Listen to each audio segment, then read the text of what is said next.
Ahora, esa idea les pareció fascinante a Adán y Eva, y ellos cayeron. Infelizmente el tiro les salió por la culata. Se equivocaron, erraron el blanco, no alcanzaron lo que querían. Por eso una de las palabras griegas para definir el pecado es amartía, que significa errar el blanco. Adán y Eva hicieron lo que quisieron porque querían ser como Dios. Sin embargo, no llegaron a ser Dios. Al contrario, se volvieron solitarios, infelices, se metieron en problemas, erraron el blanco, cometieron pecado. Dejaron de andar con Dios y empezaron a andar en sus propios caminos. Ahora, ¿qué es lo que llevó a Adán y Eva a esto? El amor a la posición o al estatus, querer ser igual a Dios. El deseo de tener más de lo que se les había permitido tener. Dios les había dado todo el jardín, pero les dijo no toquen solamente del fruto de este árbol. Ellos quisieron todo. Pues ese deseo del estatus y de tener más de lo que querían o que podían tener llevó a nuestros primeros padres a la ruina. El compañerismo diario con el Padre en ese momento fue interrumpido. Entonces ellos se escondieron de Dios entre los árboles. Imagínate, como si alguien pudiera esconderse de Dios. Pero ahora date cuenta una cosa, Adán y Eva no fueron atraídos por la riqueza. ¿Qué riqueza había en el árbol? El fruto no era un fruto de oro o de diamante. No eran millones de dólares que colgaban del árbol de la ciencia del bien y del mal. Lo que prueba que no son solo apenas las riquezas que pueden separarnos de Cristo. Es el amor al dinero, sea poco o sea mucho. Es el apasionado deseo de alcanzar bienes materiales. Ese deseo puede convertirse en una terrible maldición que puede alejar el alma de la salvación. Satanás sabe esto y por eso usa el amor por las cosas materiales para hacer que el cristiano coloque a Jesús en segundo plano. No que lo saque de su vida, sino que lo coloque en segundo plano. Solo que nuestra única protección de este problema es conservar la mirada en Cristo, propositadamente, no de casualidad, no si estoy con ganas, si tengo tiempo, no simplemente porque Él me va a bendecir y las cosas me van a ir bien si coloco a Jesús en primer lugar. La única cura para la mundanalidad, cualquiera sea su forma, es una continua devoción a Cristo. Hebreos capítulo 11, versículo 26 dice que Moisés fue victorioso porque consideró que sufrir el oprobio de Cristo era una riqueza mayor que los tesoros de los egipcios. Quiere decir, Moisés colocó a Jesús en primer lugar, no por casualidad, sino propositadamente. Se determinó en su corazón, decidió, tomó la decisión consciente de que esto sería así. Dios estaría en primer lugar, lo demás estaría en segundo plano. Cristo pues debe ser nuestra prioridad máxima. Necesitamos volver a caminar con Dios de propósito, a obligarnos, si posible, a caminar con Dios, porque nuestra naturaleza pecaminosa quiere andar sola, no quiere andar con Dios. Pero así lo hicieron los grandes hombres de la Biblia. Enoc se fue al cielo porque anduvo con Dios, caminó con Dios. Noé fue un hombre justo e íntegro entre sus contemporáneos porque anduvo con Dios. A Abraham Dios le dice, anda conmigo y sé perfecto. David fue el hombre conforme al corazón de Dios porque se determinó a andar con Dios en la tierra de los vivientes. Caminar con Dios, con Jesús, seguirlo diariamente, por lo que Él es y por lo que ha hecho por nosotros, no por alguna ventaja inmediata que podamos obtener de Él. Nuestra vida debe esconderse en Cristo y sus planes deben ser nuestros planes. Cuando nos entreguemos a Él, Él quebrantará el dominio del mundo sobre nuestras almas. Nuestra atención pues debe fijarse en Cristo en vez de fijarse en las cosas materiales. Solo eso llenará el vacío de la vida, le dará un sentido a la existencia. Vamos ahora a la segunda parte de este estudio y aquí veremos qué significa esconderse en Cristo, mirar las cosas de arriba, andar con Cristo, entregarse a Él, fijar la atención en Él. Tú te das cuenta que todas estas expresiones nosotros las usamos frecuentemente. El otro día, sin embargo, alguien me dijo, pastor, ya intenté todo eso, pero no funciona, no da resultado.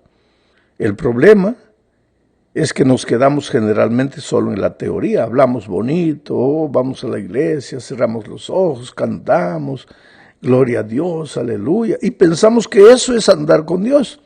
O que ir una vez por semana a la iglesia, eso es caminar con Dios, entregarse a Él, colocar la mirada en Él. Nos quedamos solo en la teoría, no entramos en el terreno de la práctica. El andar con Dios, el caminar con Dios, el colocar a Dios en el primer lugar de nuestra vida es algo práctico y muchas veces doloroso. Digo, ¿por qué doloroso? Porque a la naturaleza pecaminosa que cargamos todavía hasta el día de la venida de Cristo, no le gusta el compañerismo con Dios, no le gusta andar con Dios, le gusta hacer lo que pues ella quiere, vivir como ella quiere, mirar las cosas de esta tierra, no las de arriba. Entonces, si vamos a andar con Dios, si vamos a caminar con Él, vamos a entregarnos a Él, vamos a permanecer en Él, tenemos que hacerlo propositadamente, determinar que así va a ser, aunque a nuestro cuerpo, a nuestra naturaleza no le guste. Y ese andar se limita a 3 cosas. Tú estás andando con Cristo, tú estás colocando a Cristo en el primer lugar, tú estás confiando en la roca, tú estás caminando con Él si haces 3 cosas. Primero, si estudias la Biblia todos los días. Segundo, si oras todos los días. Y tercero, si sales a buscar a una persona para Cristo. Vamos a hablar de estudiar la Biblia. Estudiar la Biblia tiene que ser una cosa que tú te determines a hacerlo. No importa si es en la mañana, no importa si es en la noche, no importa si es a mediodía, si es en la tarde, no importa, pero tienes que determinarte a tener un tiempo de la lectura de la palabra de Dios.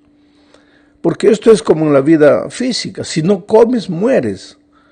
Y en la vida espiritual, si no te alimentas de la palabra de Dios, pues vas a ser un hombre carnal, no vas a ser un hombre espiritual. Y como hombre carnal, solo vas a mirar las cosas de esta vida. Ahora, el estudiar la palabra de Dios es como el comer. No puedes, hay una diferencia entre comer y tragar. La gallina, por ejemplo, traga. ¿Por qué? Porque tiene buche. Después, pues digiere. Tiene lo que se llama la molleja. El ser humano tiene que comer, tiene que masticar. Dicen los médicos que hay que masticar 34 veces. En fin, yo no soy médico. ¿Pero para qué? Para que el bolo alimenticio se mezcle con la saliva. Y entonces, pues, la digestión sea mucho más fácil. En la medida que masticas bien, que comes, que sientes el sabor de la comida, pues vas a tener una vida saludable.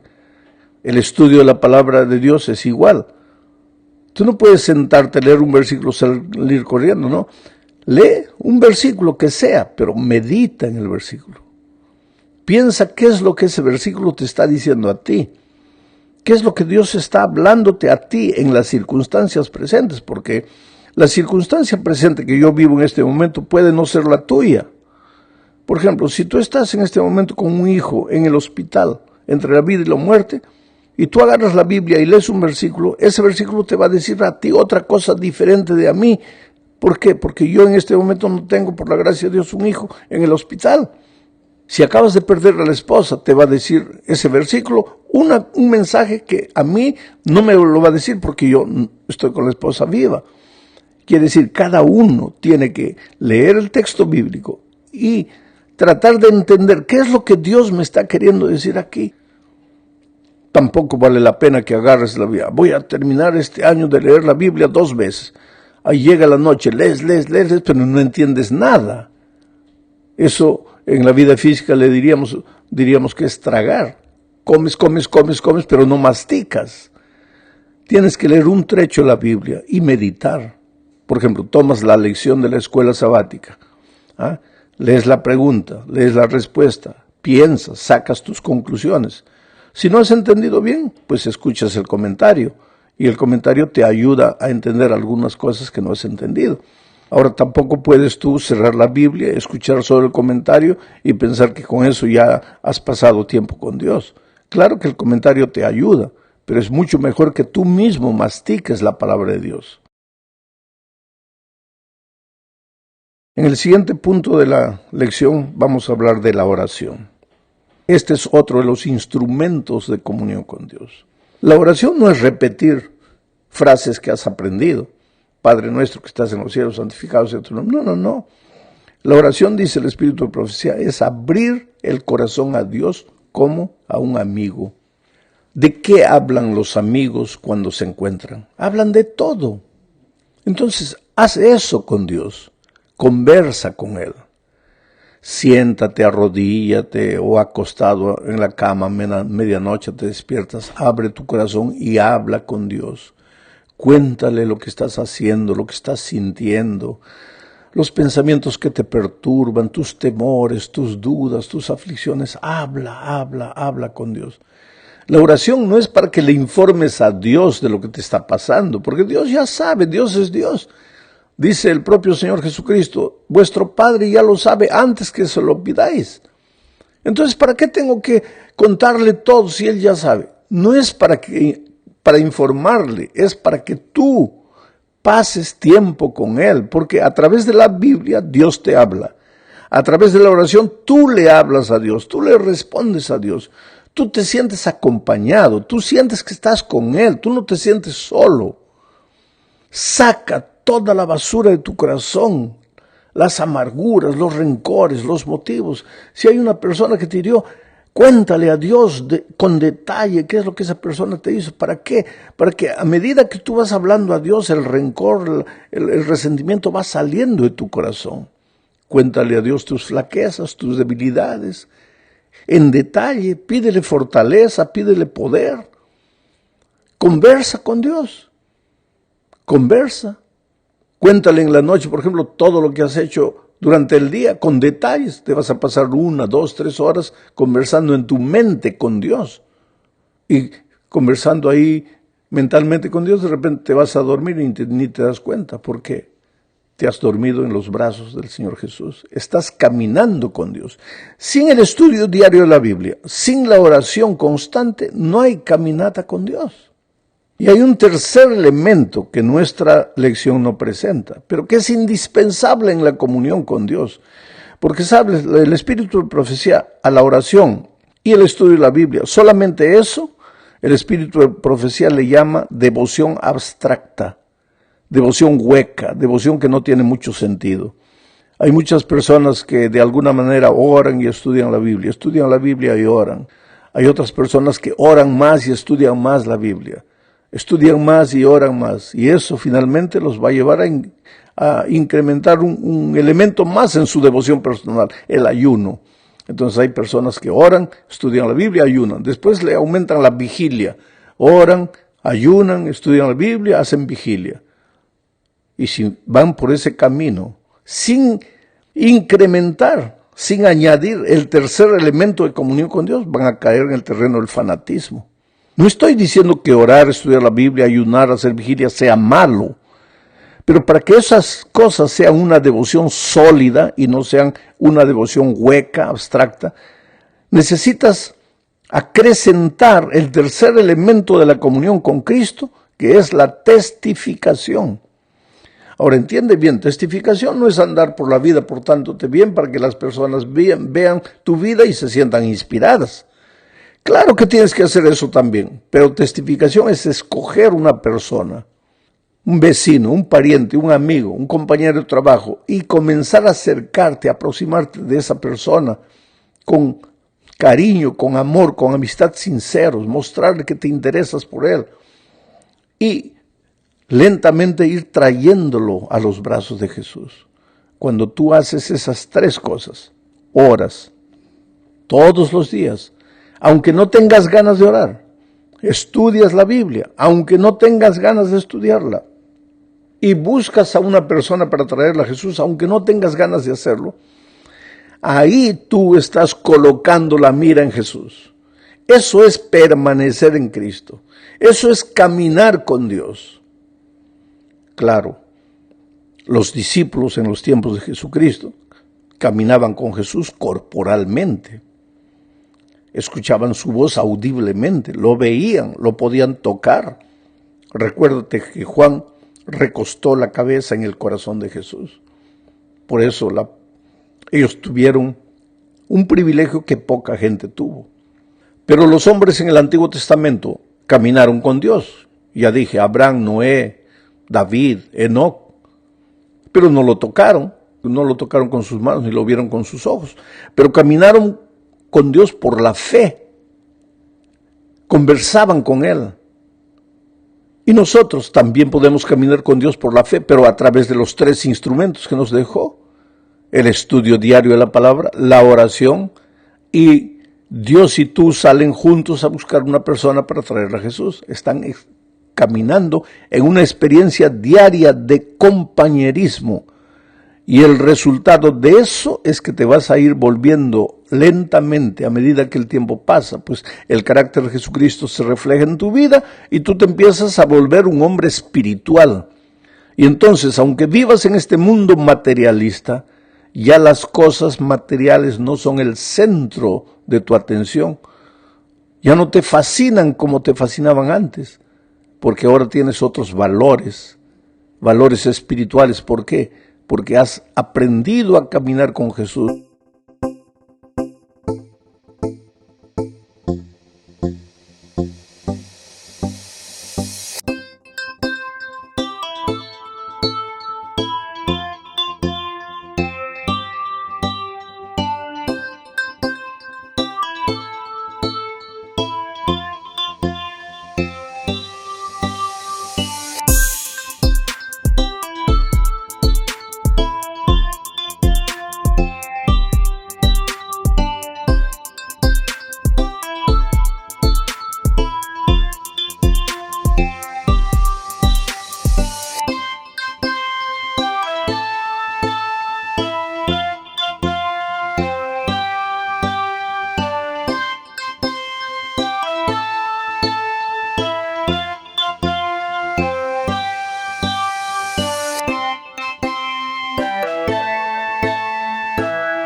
Y su carácter se está reflejando en tu vida. Vamos a la última parte de la lección. Vamos a juntar dos ítems de la lección en esta parte. Primero, el Espíritu Santo que te llevará a la sabiduría. Cuando digo que a través del estudio de la Biblia, de la oración y de la testificación estás andando con Dios, en realidad estás andando ¿con quién? Con el Espíritu Santo. Jesucristo, antes de irse, le dijo a sus discípulos: es necesario que yo me vaya para que Él venga, hablando del Consolador, del Espíritu Santo. Él estará con nosotros hasta el fin del mundo, el Espíritu Santo. Él nos guiará, entonces oirás palabras de ti que dirán: este es el camino, andad en él. Él nos enseñará. Él nos llevará al arrepentimiento. Él nos mostrará lo que es malo, lo que es bueno. El Espíritu Santo. Pero para que el Espíritu Santo actúe en tu vida, para que el Espíritu Santo te hable, tienes que estudiar la Biblia todos los días, orar todos los días y testificar, buscar una persona para Cristo. Cuando haces esas tres cosas, pues estás andando con el Espíritu y el Espíritu te habla. Y finalmente el Espíritu te va a llenar de poder para enfrentar la vida, las circunstancias difíciles de la vida, poder para testificar, para predicar el Evangelio. Y finalmente, antes de la